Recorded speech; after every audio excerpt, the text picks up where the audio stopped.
මේ අතින් අපිට පේන්නේ එදා අපේ රට එක්සේසත් කළ අපේ ගැමුණු කුමාරයා දුර්ගම් රජුගේ වගාගල බවට සඳහන් වෙන මේ කුඹුරාය තමයි මේ පේන්නේ. තනියෙන් මේ කුඹුරාය අස්වද්දලා ඒ ගමට කන්න බොන්න ප්‍රතිසභාවක කුඹුරාය තමයි.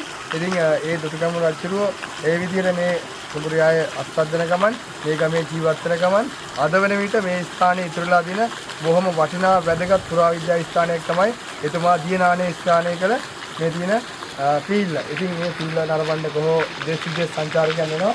ඉතින් මේ ගමේ මේ කුඹුරාය අස්වද්දන ගමන් මේ ස්ථානය තමයි කියනවා කියන්නේ. ඉතින් අපිට ඒක වැදගත් පුරාවිද්‍යාත්මක වටිනාකමක් තියෙන ස්ථානයක්.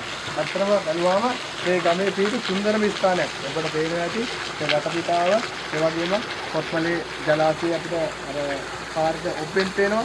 ඉතින් බොහොම මනෝරම සුන්දර ස්ථානයක පිහිටලා තියෙන මෙම ස්ථානය පුරාවිද්‍යාත්මක වශයෙන් අපිට ඉතාමත් වැදගත් ප්‍රෞಢ ඉතිහාසයක් වෙන ස්ථානයක් බවට සම් කරන්න පුළුවන්.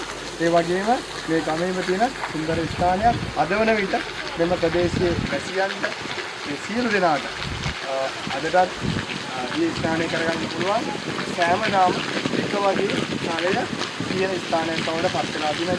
ඒකම වටිනවා මේ මෙම ප්‍රදේශයේ වැසියන්ට. මොකද මොන තරම් ලක්කාවක් මෙම ස්ථානයේ ජලය මේ ආකාරයෙන්ම හැමෝටම ලැබෙනවා. ඒක ඇත්තටම වටිනා කියන දෙයක්. අතීතයේ මුතුන් මිත්තන් මේ ස්ථානයේ තීලක් බවට පත් කරන්න බැස්සේ ඒ නිසා බව මම හිතන්නේ අපිට කියන්න පුළුවන් කාරණයක්.